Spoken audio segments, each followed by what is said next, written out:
So welcome everyone. My name is Jenna and I'm going to be your host this afternoon. I'm an Adapt-A-Stream State Coordinator and I'm really excited that you all are here with us this afternoon. So before we get started, just a few Zoom housekeeping notes. A reminder that this session is being recorded so we can post it on our website afterwards, and you will remain muted with your video turned off for the duration of the webinar. But if you have any questions during the presentations, please type it into the Q&A box that you'll see at the bottom of your screen, and Ania will answer all of the questions at the end of the presentation. But also, if you need to get our attention for any reason, maybe you're having technical difficulties or something, there's a raise hand feature that you'll also find at the bottom of your screen. And so you can click that button and then we'll send you a message and see how we can help you out. Yeah, thanks, Jenna. And my name is Bailey Craps. I am also an Adopt-A-Stream State Coordinator. And for those of you who maybe aren't familiar with our program, we are the state's volunteer water quality monitoring program. So we help train and equip citizens across the state to monitor all of our diverse waterways. So thanks for being here. Thanks for being a part of our annual conference, and it's called Confluence. So thanks for being a part of that, and thank you for kind of bearing with us as we, this is our first virtual anything. So we're kind of navigating that, as you saw a little bit earlier. So thanks for kind of bearing with us through that. And we're so happy to see you here. Yeah, thanks, Bailey. So without further ado, we will start the session of Protecting Georgia's Waters. And so today's presentation is a live presentation, and our speaker is Ania Truszczynski. I believe I'm pronouncing that correctly. So she is the Assistant Branch Chief for the Watershed Protection Branch of Georgia Environmental Protection Division. She previously served as EPD's Non-Point Source Program Manager and the Stormwater Unit Manager. Prior to joining the state, Ania served as the manager of Athens-Clarke County Stormwater Management Program. She holds a bachelor's degree from Washington University in St. Louis in environmental studies with an emphasis on policy, and a PhD in ecology and evolution from the University of California, Davis. So welcome, Ania. We are really happy that you're here with us today. Thanks, guys. And should I start sharing my screen now? Yes, you can start sharing your screen. Oh, I think that it's been disabled for me. Yes, I can fix that right now. All right. How about now? It seems to be working. Can you guys see what I'm looking at, the PowerPoint? Yes, we can see it. Perfect. All right. Well, thank you everyone for taking time out of your day to join us here in Confluence. This is a different Confluence than I know we are all used to. But I think that Harold and his folks, Jenna, Bailey, Jackie, Cecilia, have done a really great job transforming a live in-person conference to a really engaging and active virtual experience. And one of the silver linings of having the conference take place in this particular format is that I've had a chance to see many, many more presentations than I would normally be able to see. I've been able to watch them at like 8 p.m. whenever, thanks to the fact that they are recorded and uploaded to the Georgia Adopt-A-Stream YouTube. And what's been really striking is the amount of energy and enthusiasm that people are bringing to these kind of interesting presentations where you're talking at a computer instead of to live folks, and the broad diversity of different topics that are covered. You have everything from really interesting natural history, such as the discussion of Georgia's freshwater turtles, all the way to cutting edge research around ocean acidification, and even several regulatory and legislative presentations that kind of put the framework around some of the work that's happening. And in seeing that diversity, it kind of leads the perspective that I'm bringing with me to this presentation today, which is that everyone really plays a part in clean water.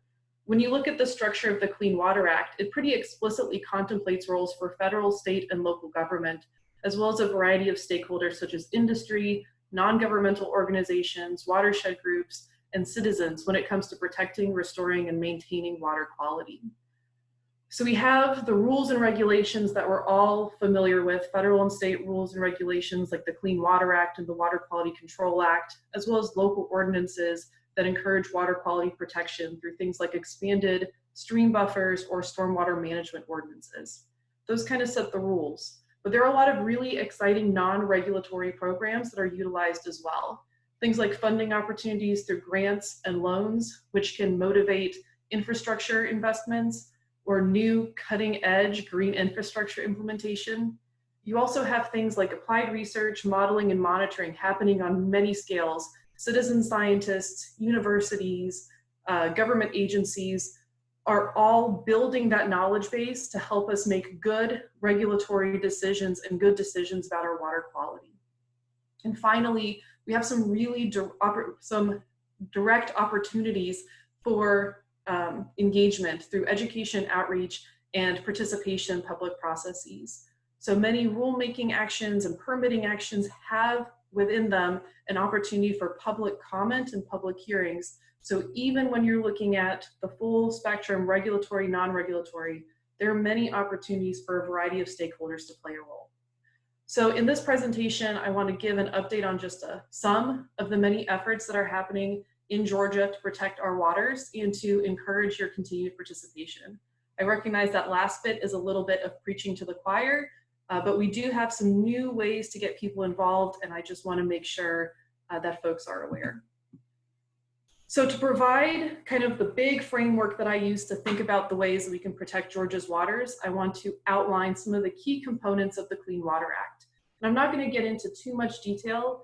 If you have been keeping up with the presentations at Confluence, you are aware that Ms. Lisa Perez-Gordon gave a really great presentation on the Clean Water Act on Monday afternoon. So if you want to get kind of a deeper dive, I encourage you to go to the Georgia Adopt a Stream YouTube channel and find that presentation.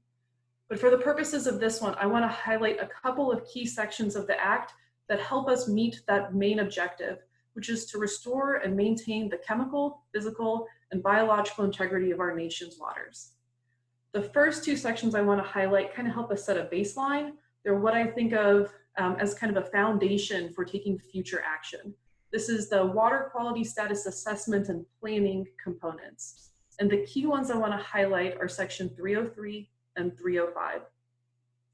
So under section 303, the states are required to develop water quality standards and implementation plans.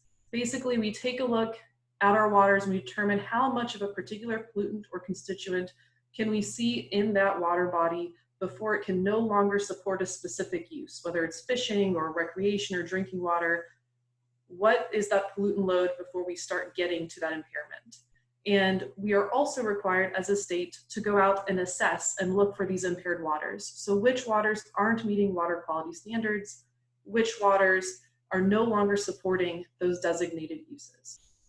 When we find impaired waters, we put them on a list and get them queued up to have total maximum daily loads developed for those waters. So a total maximum daily load, or a TMDL, is kind of the blueprint for how to restore and then maintain the integrity of that water. It sets waste load allocations for our point sources. So you can think about our municipal wastewater facilities or some industrial facilities that have an actual end of pipe point source discharge into waters of the state. Those would have a waste load allocation. The TMDL also looks at a load allocation. So this is how much of that particular pollutant of concern we expect to see running off the land, agricultural land, forested land, urban land. What are we seeing from our non-point sources? Again, that is the load allocation. When we look at the TMDLs, we often see contemplated in them a reduction, initial reduction in our waste loads and our load allocations to get that water back to meeting the water quality standards, and then keeping that to maintain that high quality water after it is no longer impaired. So that section 303 really lets us know where are our problems and how are we going to work towards fixing them. Section 305 requires the states to have a water quality inventory. Basically, we're required to send to EPA this biennial report. So every 2 years, we send a full report that has a full inventory of our waters. This report, and in Georgia, we do an integrated 305B, 303D report. This report includes the status of impaired and supporting waters. The report also includes language around many of the activities that EPD and our partners are doing to help assess, respond to, and address water quality in the state. So that was setting the foundation, right? That's setting where we're at and that blueprint for action. This next part is really more about some of those action steps. And there are two sections I wanted to highlight under those implementation of the protection of water quality. The first one is section 319, which is the non-point source management programs portion of the Clean Water Act. This section requires states to have statewide management plans for non-point sources of pollution. And this was a very, very broad category when it was first introduced, everything from surface mining to landfills to agricultural runoff to hydro modification. And it required the states to do a full assessment of both the regulatory and non-regulatory approaches to addressing non-point sources. In Georgia, we do have a good combination of these regulatory and non-regulatory approaches. So we have things like our Erosion and Sedimentation Control Act, which has put buffers around state waters, 25 feet measured from the point of rested vegetation, unless we're talking about trout streams, we got 50 feet. That's one of our state regulatory approaches. And we also have these non-regulatory approaches, education outreach programs, 319 grants, things that really get the non-point source best management practices implemented where they matter most. So that's how we can address the load allocation, right? So from that previous slide, the TMDLs, these are ways that we can reduce the load that is coming from the non-point sources to our impaired waters. Section 402 sets up the National Pollutant Discharge Elimination System. And this is more where we're talking about those waste load allocations, right? Because we have point source discharges of both wastewater and stormwater into waters of the state. And in handling those point source discharges, we have permits that set specific permit limits and best management practices to ensure that these facilities are not causing or contributing to the degradation of our waters. So this is kind of the how things get done portions of the Clean Water Act, at least as it's relevant to the presentation today. So what's going on? Well, from the planning side, we have an exciting update. We have our new 2020 305B, 303D list, and it was just approved by EPA in August. So this is a little bit hot off the presses. The new list and report are available on the EPD website. Given the group that I'm talking to, I'm pretty sure you guys are pretty familiar with the 2018 list. Throw that one out. It's time for the 2020 list. A picture of the impaired waters and the supporting waters is here on the slide. And what's exciting is in the past, we have presented the information of the 305B, 303D list in a very static format. You had PDFs to look through, you could download some GIS files, but it wasn't quite as interactive as it could be.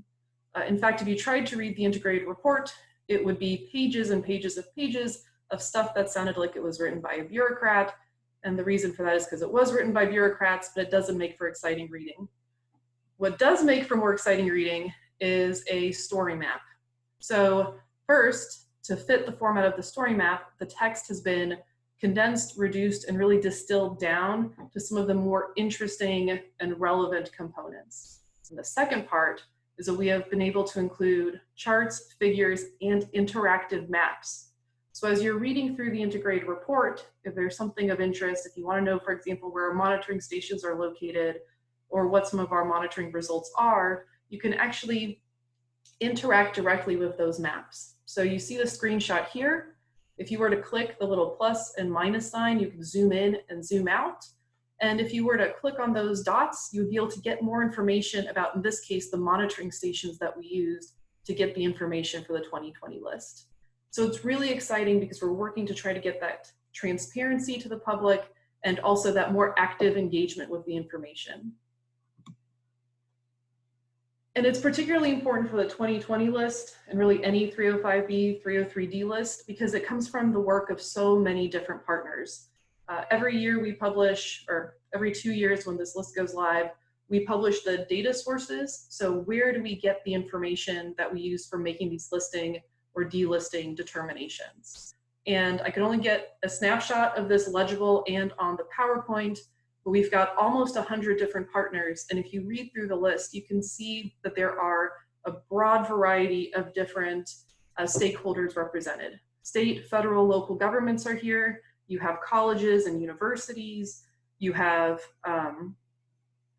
some industries like Southwire and Tyson Foods, regional commissions. You even have one of the Adopt a Stream groups that went ahead and developed a sampling quality assurance plan, which allowed us to utilize their data for these regulatory purposes.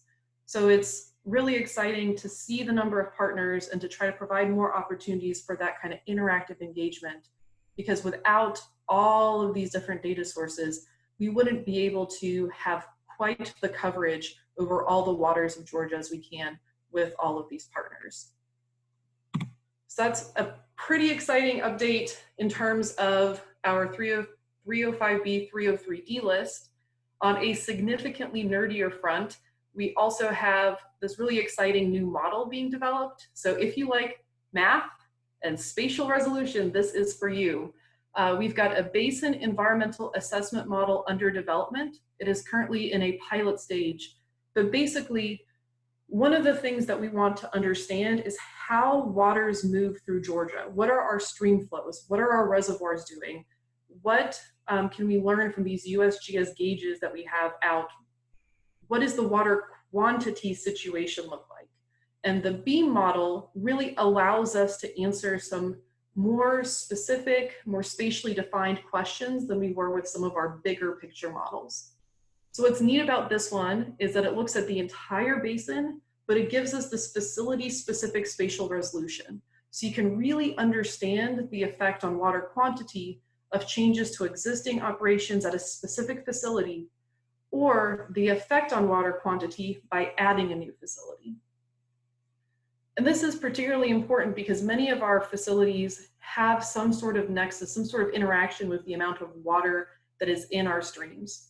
Whether we're talking about an industrial facility that is discharging back into a particular creek, so we're seeing an amount of water go back in, or we're talking about a reservoir or a drinking water system that is actually pulling water out of one of our water bodies.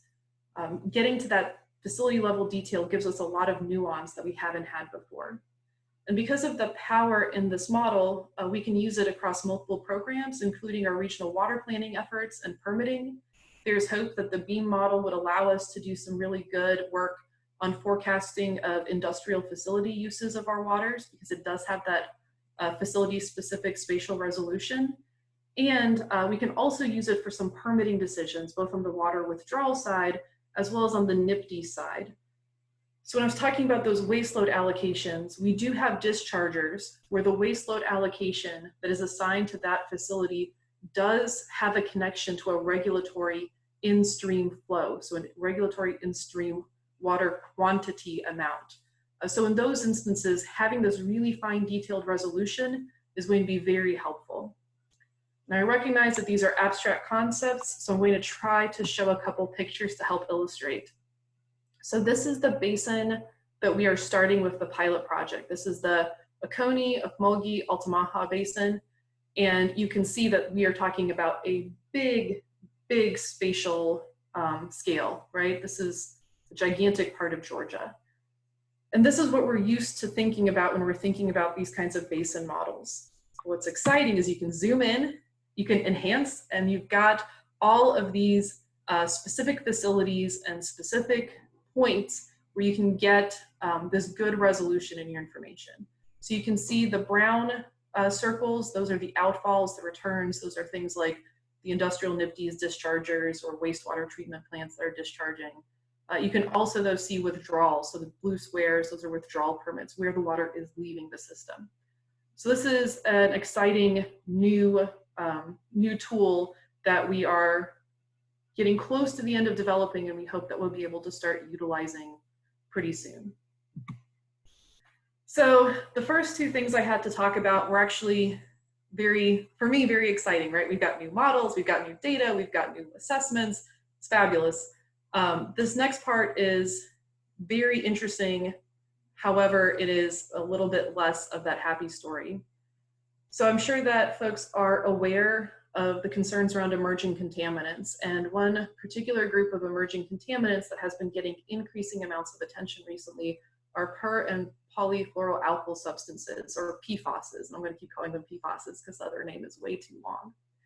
So these are chemicals that have been introduced in like the 1940s or so, when manufacturing of them really kicked off. They are a class of about 5,000 chemicals. We've got a lot of different species of these PFAS, and they are resistant to heat, water, and oil. These are very useful traits, and so they're seen in a lot of consumer goods. It's if you want to think about PFAS as sort of at home, we're talking about like the coating inside of popcorn bags. We're talking about Teflon, anything that's like water resistant in carpet or textiles. I know that back when I was doing field work, I used to love that water resistant paper, probably a lot of PFAS in that as well. So they're commonly used, and the same qualities that make them so useful in consumer goods actually make them very, very persistent in the environment. And we are seeing that there's the potential for negative human health effects from particularly PFOA and PFOS. These are two long chain PFAS. They've been the subject of a lot of study and a lot of research, starting in the 1970s, but really fully kicking into gear in the 1980s and 1990s. If you are familiar with the documentary The Devil We Know, or the movie that was released last year, Dark Waters, those are both focused on the effect of PFAS on the drinking water of, well, on drinking water in general, but there's a case study in Parkersburg, West Virginia. So we now have quite a bit of evidence that PFOA and PFAS consumed above a certain level can result in adverse health effects. Things such as cancers, thyroid conditions, and cholesterol tend to be the category of health issues that we see the most support for that link. And because of these human health concerns, in 2016, EPA established a lifetime health advisory level for 70 parts per trillion for PFOA and PFOS in drinking water. Outside of folks who come in contact with PFOA and PFOS directly through the course of manufacturing, or occasionally through the use of AFFF foam or this specific firefighting foam, a very frequent pathway for exposure to PFOA and PFAS is through drinking water. So that's where EPA's 70 parts per trillion is really connected to, that drinking water lifetime consumption. And EPA, through the Safe Drinking Water Act, has a mechanism for looking at emerging contaminants and unregulated contaminants in drinking water. They have the unregulated contaminant monitoring rule, which basically sets up a suite of no more than 30 chemicals that drinking water systems need to test for. That list of chemicals changes with each UCMR. We are, I think, on UCMR, moving on to UCMR 5 at this point. And that data is then used by EPA to determine, sort of on a national level, what's going to be happening with those unregulated contaminants. In UCMR 3, there were a suite of PFAS chemicals included for monitoring by these drinking water systems. So in Georgia, we had a good number of drinking water systems participating in UCMR 3. You can see here on the map, there are dots for every one of the drinking water systems included. The green dots mean that at the time of UCMR 3, which was monitoring about 2013 or so, there was no detection of PFOA or PFAS in the drinking water. You see a handful of yellow dots up in the northwest corner of the state. That means that we found some PFOA or PFAS, but it was below that 70 parts per trillion health advisory. And then the two red dots are Rome and Chatsworth, and under UCMR 3, we did find levels of PFOA and PFAS above that 70 parts per trillion. In both instances, Rome and Chatsworth, the municipality worked to treat their drinking water and identify alternative sources of drinking water to ensure that those communities were still receiving good, clean drinking water. One other note on the drinking water in Georgia, we haven't done a full survey like this since UCMR 3. However, through a series of monitoring events related to surface water monitoring, EPA identified levels of PFAS above that 70 parts per trillion level in the drinking water source for the city of Somerville. Most drinking water plants aren't set up for PFAS treatment, so there was immediate concern that if it was in the drinking water source, it was in the finished drinking water as well. So EPA and EPD collected some samples and did find levels above that 70 parts per trillion in the city of Somerville's drinking water. The city of Somerville is currently working to address those issues, installing treatment, identifying alternative water sources, and providing clean drinking water for that community. So that's kind of a snapshot of the historical work that was done behind the drinking water activities around PFAS in Georgia. There have also been activities taking place looking at PFAS in surface water. And the primary area where this has been occurring has been in the Coosa Basin. We have had several years of EPD and EPA-led research into the levels of PFAS in that basin. Now, a big part of that is driven by the finding of PFAS in Lake Weiss in Alabama, and I'll get to that in just a moment, and also just due to the location of potential sources of PFAS. I mentioned when introducing PFAS that they are often used in consumer goods, things like textiles, carpets, anything where we have something water resistant. And given the location of the textile industry in Georgia, the Coosa Basin is certainly an area that we want to be aware of and looking at. So in 2012, Georgia EPD did some surface water monitoring of the Coosa, starting above Dalton and going almost down to the state line. The color coding on these points is the same as before. So green means that there was no PFOA or PFOS detected. Yellow means that some was detected, but it was below that lifetime health advisory, and red means that we saw some above the lifetime health advisory. All of this monitoring was done in stream on surface water. None of this was connected with the drinking water efforts. We came back in 2016 and again went down that same stretch of the Coosa River and again found evidence of PFAS in our surface waters. At the same time, US EPA, as part of research and work that they were doing around Lake Weiss, were also going up both the Coosa and the Chattooga rivers here in Georgia. So both of those rivers empty into Lake Weiss, and there was research being done on potential sources or potential loads of PFAS coming down into Lake Weiss. So in 2018, they did this effort. You can see that again, there were some in-stream surface water detections of PFAS. And following up on that 2018 research effort, they came back out in 2019, and this was the monitoring event that identified the levels above the lifetime human health advisory in the drinking water source for the city of Somerville. So you can see that we are getting these surface water hits, and where we see surface water connected to drinking water, we're following up on it. But we want to take a bigger, more comprehensive look at PFAS in Georgia. So we are initiating a PFAS monitoring strategy for future monitoring. And as I'm speaking now, this is less future than it would have been if we were meeting back in March, because this is anticipated to be started in the next, this fall. So in the next several weeks or so. Our focus is going to primarily be on drinking water first. PFAS has a really big nexus with human health concerns. So we want to start to assess where our drinking water systems are.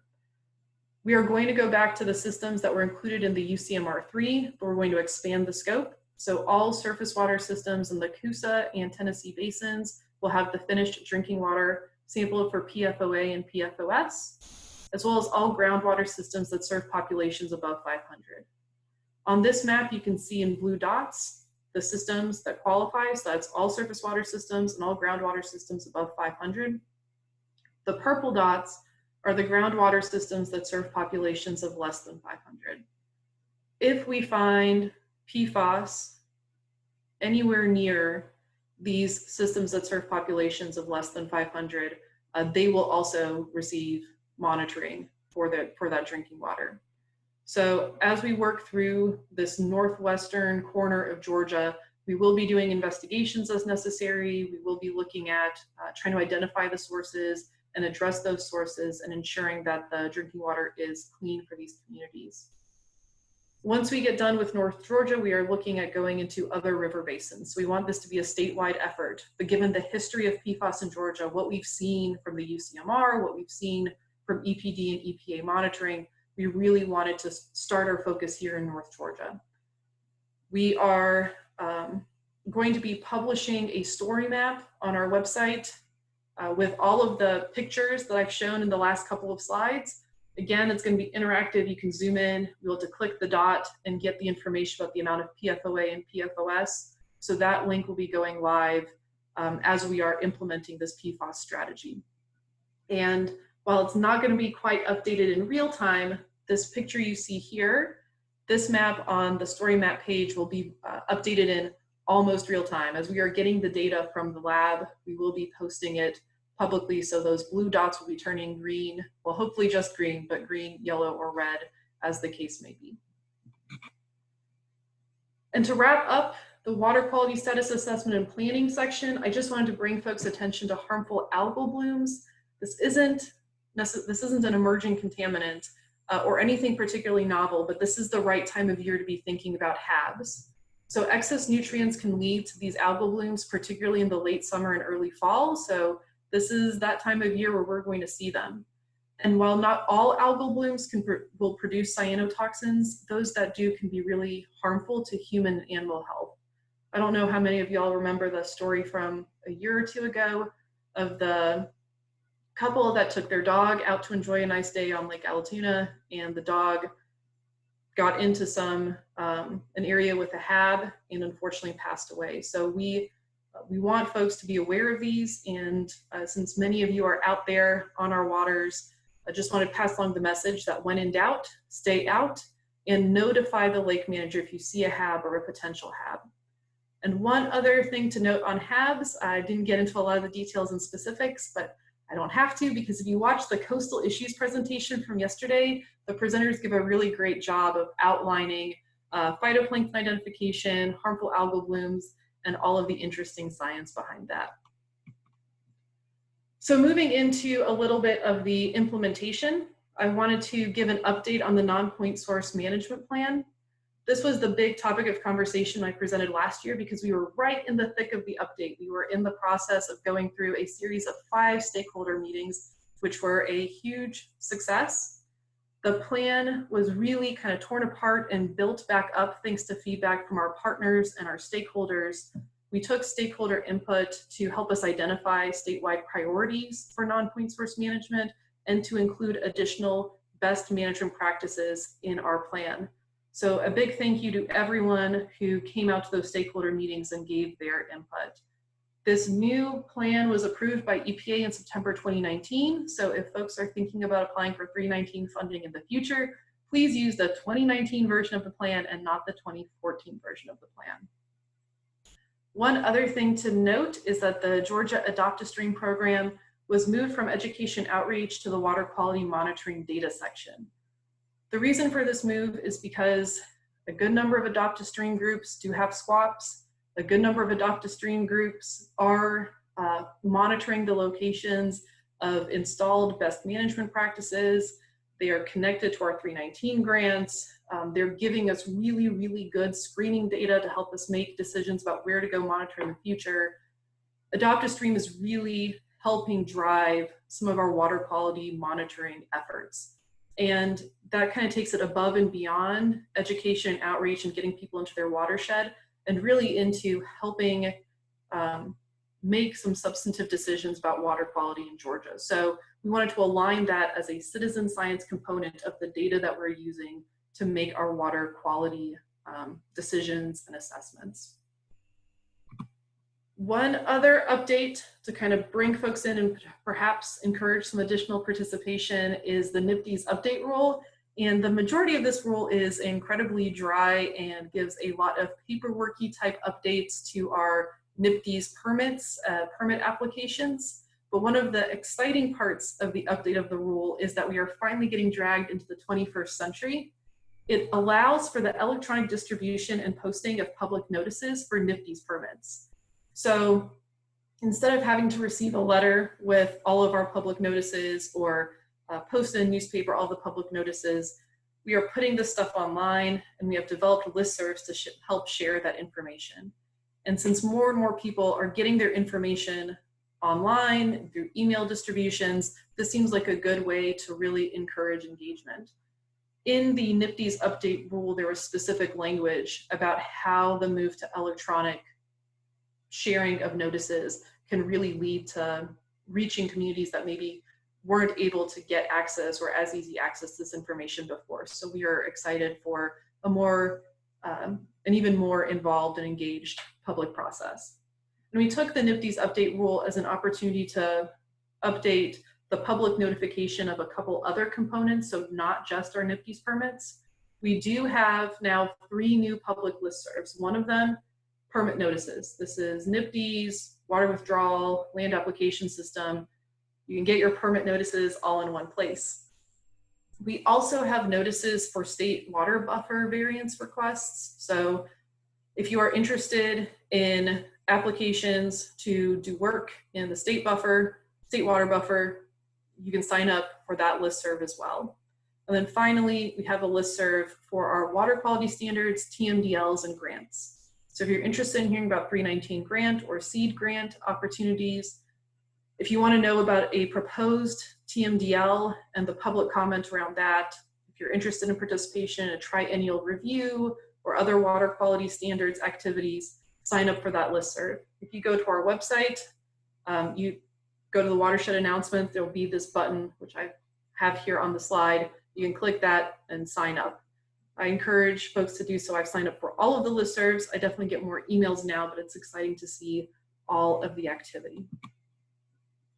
And the final thing I wanted to wrap with is regional water planning, because there is, again, an opportunity for public participation. So the state of Georgia has 10 regional water planning councils and also the Metro Water District. All of these have a regional water plan. And these regional water plans help us plan for, make good decisions about our water resources as we move forward. This is looking at both water quality and water quantity.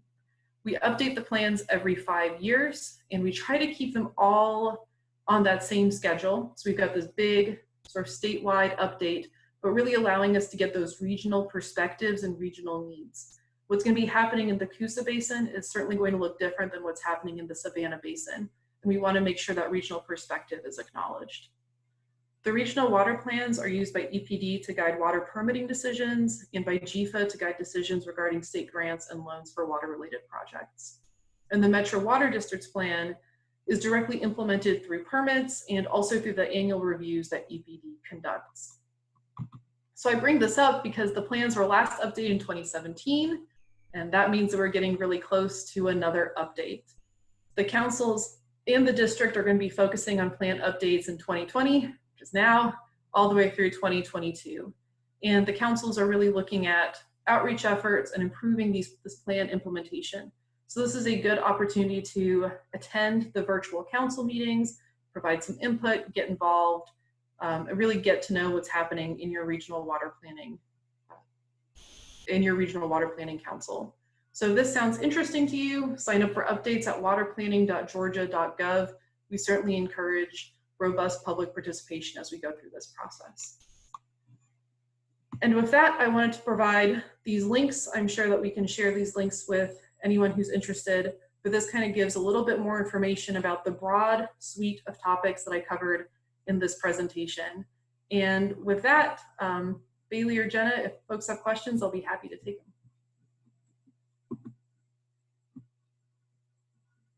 them. Wonderful. Thank you so much, Ania, for such an informative presentation. And there's so many cool things going on and all those updates. I didn't know about PFOA or PFAS as my first introduction to them. So it's exciting to see that there are standards being developed and work being done to be very proactive in mediating those dangerous chemicals. So we do have one question so far that was posted in the chat, but if anyone has any other further questions, please type them into the Q&A that you can find at the bottom of your screen. So this first question is from Christina, I believe. The name is a little little cut off, but she's asking, can the basin environmental assessment model also look at impact of imperviousness and increases to imperviousness with development or growth over time on water supply? So that's a really great question. The model is not set up to take into account land use in that way. It is really focused on those specific points. But I understand the that you can certainly see effects of imperviousness on the returns to our surface waters. Awesome. And then I don't know, Ania, if you're able to copy and paste the links that you just shared on that last slide of the PowerPoint into the chat, that would probably be helpful so people can maybe have them immediately, if that's possible. My copy and paste face. Yeah. I have a question. This is a very basic question, but I was looking at the story map because it was sent out to all EPD employees, and I didn't know what supporting waters meant. Can you explain what that is? Yes, so a water that is supporting its designated use means that we went and we, or our partners, quite frankly, went in and did water quality sampling and said, all right, we are below that threshold or in the right range. So for example, if a water body had a pH of 4, it would be, or 5, it would be impaired. If you are able to get that back up to 6.5, 7, now we are supporting our designated use. So really it's saying our water quality is good enough that this use that we've ascribed to it, swimming, fishing, recreation, drinking water, whatever. Okay, so those are the two categories, and any other, there wouldn't be any other streams on those maps because those would be the ones that weren't tested, right? Or weren't monitored. So we've got supporting designated use, we've got not supporting designated use, and then we have assessment pending. And we also have a situation where just this, I think just this year, we now have multiple designated uses for a particular water body. And in those instances, it could be supporting one use, but not another. So like the standard for drinking water and the standard for fishing for some of our pollutants looks a little different. So you might be supporting fishing, but you might not be supporting drinking water. And assessment pending tends to happen when we need more data to make a good assessment. For example, this past year or past 2 years, we had an issue where there was just some concerns about our pH probes. And so we need to go out there and collect some more data to make sure that the pHs that we measured are actually the pHs of those water bodies. So you'll see those main categories. Gotcha, thank you for that clarification. Well, thanks, Ania. We do have some other questions coming in. This one is from David Bell, and he's asking, will the basin assessment model eventually replace the current water quality models? For example, DO, nutrients, pH, etc. So right now it's really a water quantity focused model, and we need to see how it works in our pilot basin before looking at how it might be used statewide. It can certainly inform some water quality, just where waste load allocations are flow dependent, but it's really going to be focused on that quantity, and we're still in the process of looking at it above and beyond that pilot basin. Thank you. We have another question from someone who's asking, for the Georgia Water Planning, where on the site can they sign up for updates in the newsletter? So for Georgia Water Planning, if you go to waterplanning.georgia.gov, it's like right there in front of you, a link to go to the sign up page.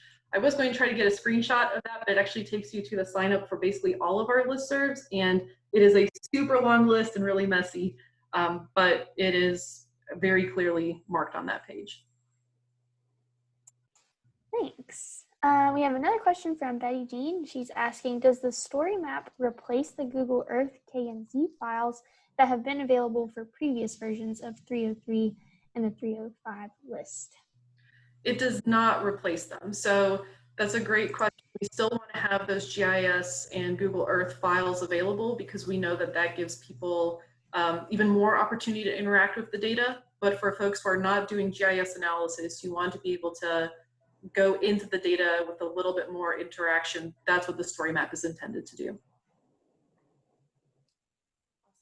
So exciting that these tools are being used by state governments.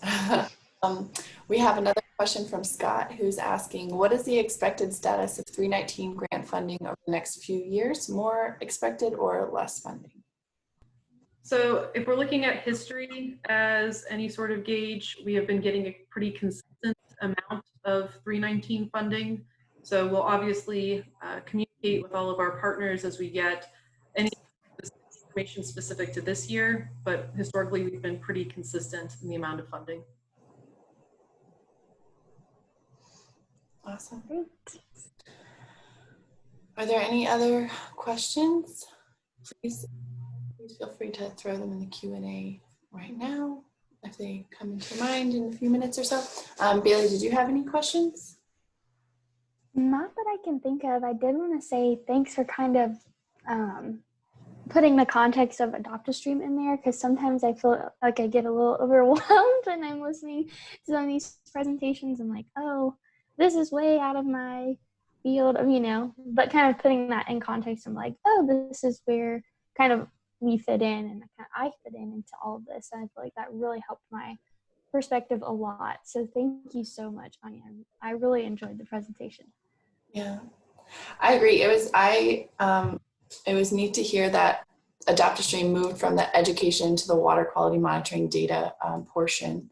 And also you mentioned that there was one Adopt a Stream group that's data was used for the new list. And I was just wondering, is it just one or were there multiple? So there was one group marked as specifically as Adopt a Stream. I know some of our river keepers and watershed groups that are really actively engaged with Adopt a Stream also contribute data. One of the barriers to having the data used for regulatory purposes is the requirement to create a sampling quality assurance plan and have that approved by our water quality group. Even in situations where you don't have that, though, the data from Adopt a Stream is really informative. Our water quality monitoring and planning group requests input from EPD, other EPD programs for where we might need additional monitoring. And I know that the Adopt a Stream monitoring data has been used as a screening tool to help identify reaches that need more study or reaches where we should try to send folks out to. So we have a number of groups that are related to Adopt a Stream with squads that send us direct regulatory data, and then anybody who is involved in Adopt a Stream, any Adopt a Stream program sending us data, we still get to use that as a screening tool and as a really important way of understanding what could be happening out there in Georgia.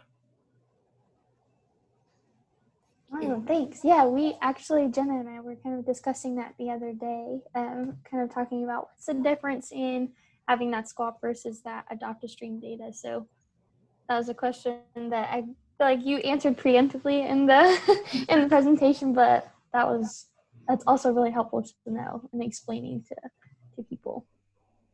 We can have an impact, even just so. Is it that this is just I have all these personal questions that I would ask you. When that happens, when Adopt a Stream data are used to kind of see which stream reaches may need further investigation, is the program told that in any way, or it's just the data is used because it's public and it's open source, and then they're used in that way?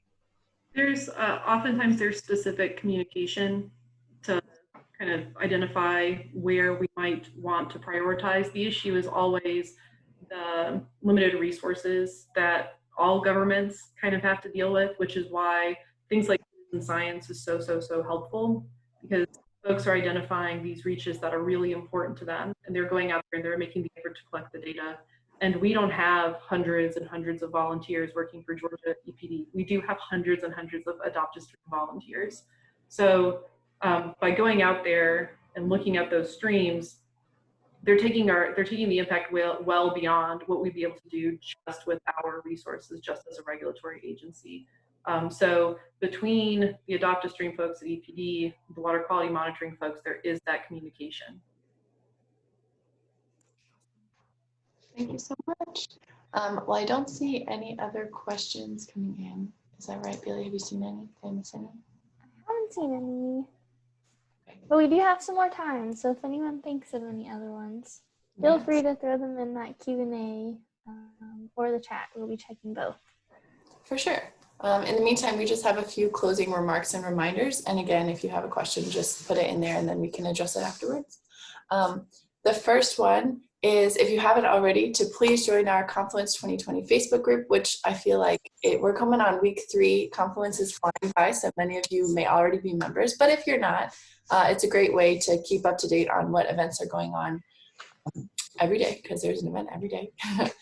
And also, we have posts on our Instagram and Facebook, our social media handles that you can follow to keep up to date with what's going on. And there are lots of great sessions coming up for our last week next week and tomorrow, because it's Thursday. Yes, it's Thursday. Tomorrow we have a social, which we're really excited about. So there have been lots of really interesting, very informative educational sessions. But if you want a session where you can kind of sit back and relax and just get to know some of the people you've been attending these sessions with, tomorrow evening is a wonderful opportunity to do that. It starts at 7. Is that right, Bailey? 7, yes. Yes. And so you can find the registration link for that on our website. And again, like Ania was talking about earlier, if there's something that interests you, but you weren't able to watch it during the specific time, everything is recorded, so you can find it on our website. Yeah, and also as a part of Confluence, kind of what we do every year, we do have a silent auction. So this year our silent auction is online, and you can bid all the way until August 31st. There are some great items on there that we've had generously donated, so please go on and check those out. My mom was on there today bidding on items, so watch out, everyone. But we do have some great things on there, so check that out. Also, at the end of this session, you're going to be directed to a session survey. So we would really appreciate your feedback and kind of getting an idea of what this experience has been like for you, so that we can make it better in the next coming week, but then also in the future as well. So we would appreciate your feedback on that. And then, as always, if you ever have any questions for us, or if you want to kind of facilitate those to Ania after the session, please feel free to contact us at any time. And we are more than happy to help you get involved or give you more information. So thanks, everyone, for coming today. Make sure there's no further questions. I don't think there are. We appreciate you all being here, and thank you so much, Ania, for this amazing presentation. We really appreciate it. Yeah, thank you so much. Have a great afternoon, everyone. Thank you. Bye. Bye.